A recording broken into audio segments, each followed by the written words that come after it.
QPC Integrity Training proudly presents their new and exciting production, Dumb Ways to Bribe. Meet David, the star of our show and our hero.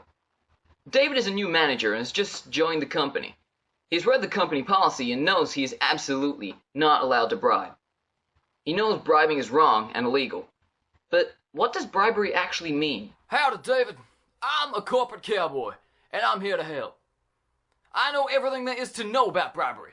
I even did some jail time back in the 1980s. You know, the good old days where greed was good and mobile phones were the size of a house brick. I can tell you a thing or two about bribery, that's for sure.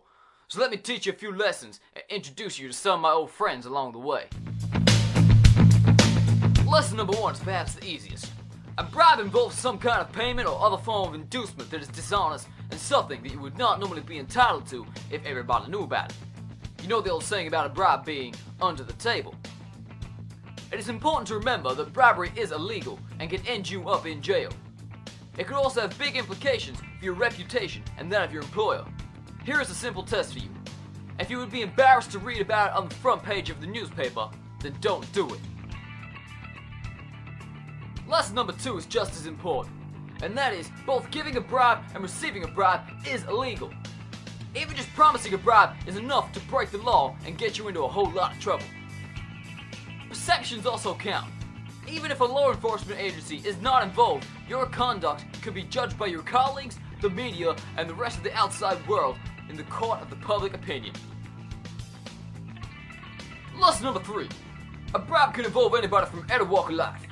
It doesn't matter if they're a government official, a person that works for the company, or works all for themselves.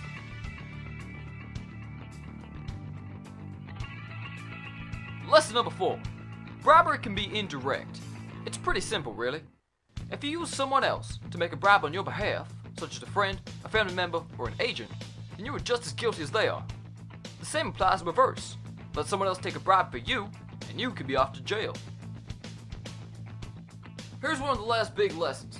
Bribery does not have to involve money or cold hard cash. It can involve anything of value. That means bribery can be right under your nose and you don't even notice it. Let's have a look at some examples, shall we? Just imagine someone gave you an expensive gift, such as a very expensive bottle of wine, in return for an under-the-table favor. Well, guess what? It may seem innocent enough, but that could be considered a bribe. Bribery can also involve travel, accommodation, or hospitality. So let me get this straight. If you have someone give you an expensive holiday, free tickets to a sporting event, or even a fancy lunch with the dishonest expectation of getting something in return, well, think twice, because there is no such thing as free lunch.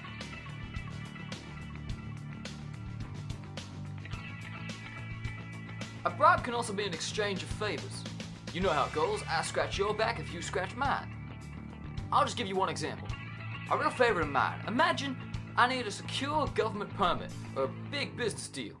To be a bit sneaky and to get what I need, I can offer the person making the decision a job for one of their children or a close family member. This might have worked in the good old days, but not today. The regulators aren't stupid. They will connect the dots.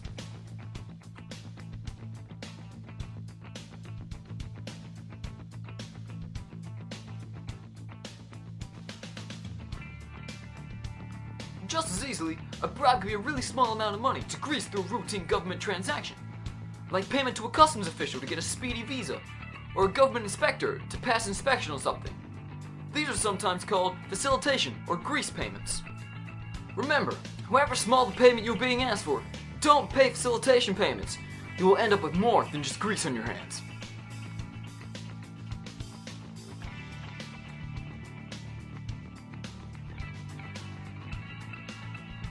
Some bribes might on the surface look like they're for a good cause, like charity.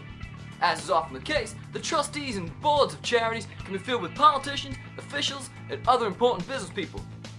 If you were asked to pay a charitable donation in exchange for, say, a permit, a contract, or some other sort of important decision, this is a bribe and you should refuse it. So just remember, donations should always be given without the expectation of something in return.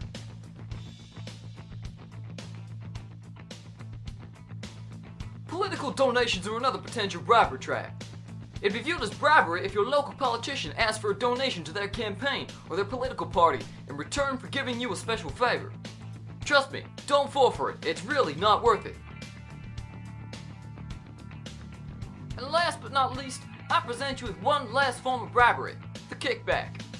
That's those extra payments someone working for a company or in government might dishonestly pay to consultants, contractors, or other suppliers for services or goods that cost a lot less. They then expect the extra payment to come back to them in return.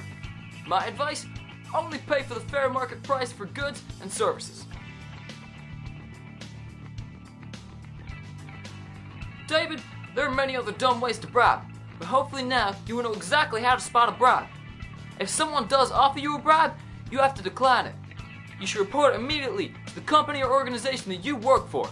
They will then notify the right people, such as the police or the regulator, to make sure the person offering the bribe is investigated.